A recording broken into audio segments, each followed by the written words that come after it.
कसला विचार करताय हो?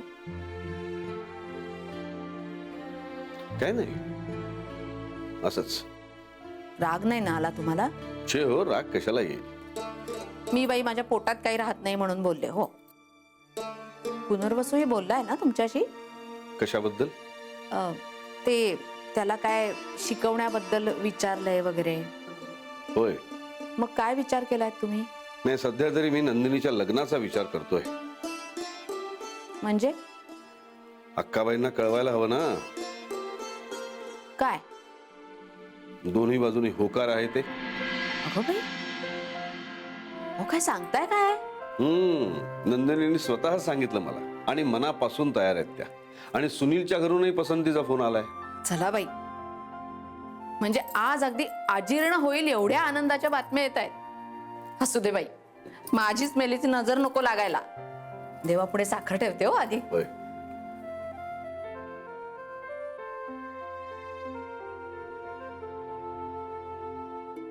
काय? अगं हो, मलाही ऐकल्यावर असाच धक्का बसला होता. अहो पण ठरलं कधी हे सगळं? काय माहित, त्यांचं त्यांनीच ठरवलं म्हणे. अरे वा, किती बरं झालं नाही माई? पण हे खरं आहे ना? वासू प्लीज. मला त्या नंदिनीचं काहीही खरं वाटत नाही. माणसं बदलतात अरे. आणि आता सगळं चांगलं होतंय ना, तर आपण कशाला मनात कडवटपणा ठेवायचा? माई, कडवटपणा नाही, अनुभव आलेत आपल्याला. पण तो भूतकाळ झाला. भूतकाळावरूनच शहाणं व्हायचं असतं. हो, पण म्हणून काय लोकांकडे सतत संशयाने बघायचं का आपण? मी त्या सुनीलशी बोलत नाही तोपर्यंत मला काहीही खरं वाटणार नाही. अरे पण त्यांच्या घरून यांनाच दूरध्वनी आला होता म्हणे. हो, तो फोन आला असेल याबद्दल मला शंकाच नाही, पण मला त्या नंदिनीचं काही खरं वाटत नाही. यावेळी सगळं खरं आहे. थांब, आधी मला सुनीलला विचारू दे फोन करून. बर, तुमचं चालू दे. मी आदित्य आणि कुमुदला आनंदाची बातमी सांगून येते.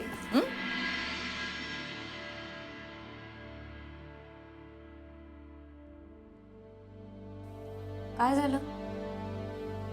बिझी लागतोय. बर, तू कुठं जातेस? मी नंदिनीला अभिनंदन करणार आहे. उर्मी, जरा थांब. आपण सुनील बरोबर एकदा सगळं कन्फर्म करूयात, मग जा. तुला शंका आहे ना, तू कर. या सगळ्यात काहीही खोटेपणा आहे असं मला तरी नाही वाटत. आलेच.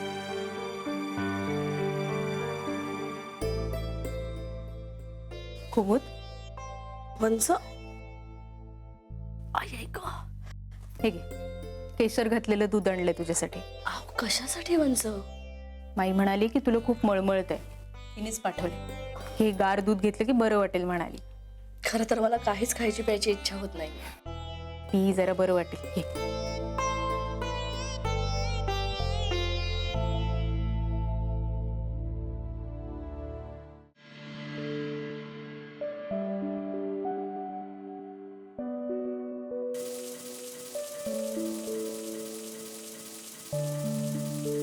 माई, हा, वंसांचं झालं ना की मी भाजी पटकन फोडणीला टाकून घेते. अगं कुमुद, कशाला एवढी लगेच कामाला लागली? आराम करायचा ना जरा. माई, कंटाळा येतो नुसता आराम करून. अगं हो, पण आता धावपळ नको बाई नेहमी सारखी. मला पडून राहावं, आराम करावा. माई, खरं सांगू का, मी नेहमीसारखं स्वयंपाकघरात येऊन काम केलं, नैवेद्याचं केलं तरच मला समाधान मिळतं. हो खरंय, तुला सवय नाहीये बसून राहायची. माझंही असंच व्हायचं ग. पण माझ्या वेळेला तुमच्यासारखं माझ्या मदतीला कोणी नसायचं ग. हे काम एवढं पडलेलं आणि सासूबाई आजारी. मग काय मला चैन पडतंय, मी आपली उठून कामाला लागायची. पण तुमचं तसं नाहीये. आता स्वयंपाकाला आणि बाकी सगळ्या कामाला आम्ही आहोत, तर तू आराम कर. अहो माई, पाहुणे यायचे आहेत ना, मग त्यांची उठबस नीट नको का व्हायला? त्यांचा नाश्ता, जेवण सगळंच व्हायला हवं. आणि तुमच्या दोघींवर खूप काम पडेल हो. अहो मी काय बसल्या बसल्या करेन की सगळं. मुक्कामी येणार आहेत का पाहुणे? हो, म्हणजे आपण त्यांना जाऊच द्यायचं नाही, ठेवूनच घ्यायचं तर. उर्मिला माहितीये का? नाही, सरप्राईज आहे कुमुद. उर्मिला अजिबात सांगायचं नाहीये, नाही तर बोलण्याच्या बरं सांगून टाकशील नेहमी सारखं. नाही हो वंस, नाही सांगणार मी. मी काय म्हणते, आपण सांगूया का उर्मिला? म्हणजे तिला तयारी करायला वेळ तरी मिळेल. नाही माई, सरप्राईज मध्येच मजा आहे. ते सगळे आल्यानंतर तू फक्त तिच्या चेहऱ्यावरचा आनंद बघ. बरं, तुम्ही म्हणाल तसं. आणि सुनीलच्या घरचेही यायचेत ना? अक्का निघाल्या का? निघतील दुपार. माई, एक विचारू? विचार ना. उर्मिला ड्रेस घातलेला पाहिलं मी आज. हो, मी सुद्धा बघितलं. छान दिसत होती हा ती. माई, मला पण साडी कधी आवडलीच नाही. इकडून पोट दिसतं, निर्या, पदर. हो ग, मला माहितीये तुला आवडतं ड्रेस घालायला. घाल तू पण आता. तेच विचारायचं होतं मला. घाल खुशाल. मी उर्मिलाही म्हटलं, मला आमचंच चुकलं. कुबून तूही घाल ड्रेस तुला हवं तर. लग्नाआधी मी ड्रेसच घालायचे. आधी ती ड्रेसच घालायची आधी, पण नंतर आम्ही तिला साडीच नेसायला लावली.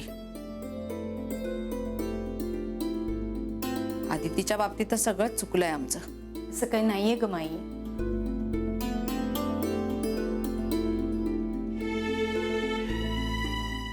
नाही ग बाळा, तू काहीही म्हण, पण आयुष्यभर आमच्या मनात ते राहणार ग बाई. मी शिकून काहीतरी चांगलं करून दाखवलं तरी तुला असंच वाटत राहील?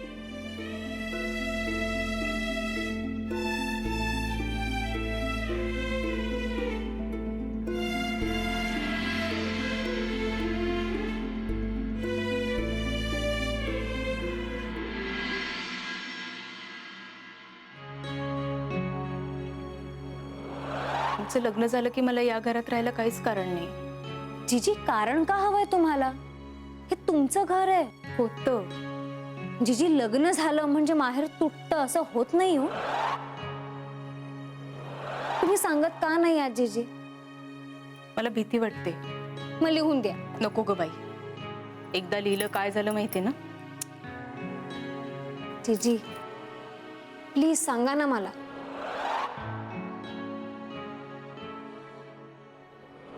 कुठल्या तोडणारा पाठव तिला सासरी. धर्माचं आणि परंपरेचं पालन करताना एक बाप म्हणून मुलांना समजूनच घेऊ शकलो नाही मी. पण माझ्यातला बाप अजून जिवंत आहे. तो मला जाब विचारतोय, काय उत्तर देऊ मी त्याला? माझ्या हातानं माझ्या पोटच्या पोरीचं वाटोळ केलं मी. आणि एक लक्षात ठेव, ही माई तुझ्या पाठीशी खंबीरपणाने उभी आहे. आणि ही तुझी माई जिवंत असेपर्यंत तू कुणालाही आणि कशालाही घाबरायचं कारण नाही. का आयुष्यभर सांभाळू आम्ही तुला, पण आता तुझे हाल नाही होऊ देणार बाई.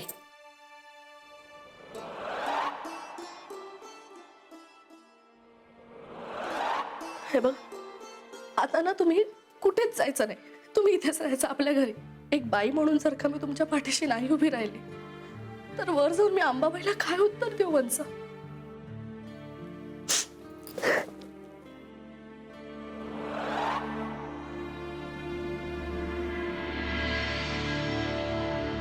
जीजी, नंदिनी, तू? जरा बोलायचं होतं. माझ्याशी? हो, चालेल ना? अगं, न चालायला काय झालं? बोल ना. मला तुमच्या लग्नाबद्दल कळलं. वाईट वाटलं मला. मला नाही वाटलं. तुला खरंच असं वाटतंय का की तुझं चुकलंय? त्याशिवाय मी माफी मागायला आलेच नसते. नंदिनी, माफी मागायची असेल ना तर माझी नाही, उर्मीची माग. उर्मीने तुला माफ केलं ना तर मीही करेन, कारण अपराधी तू उर्मीची जास्त आहेस.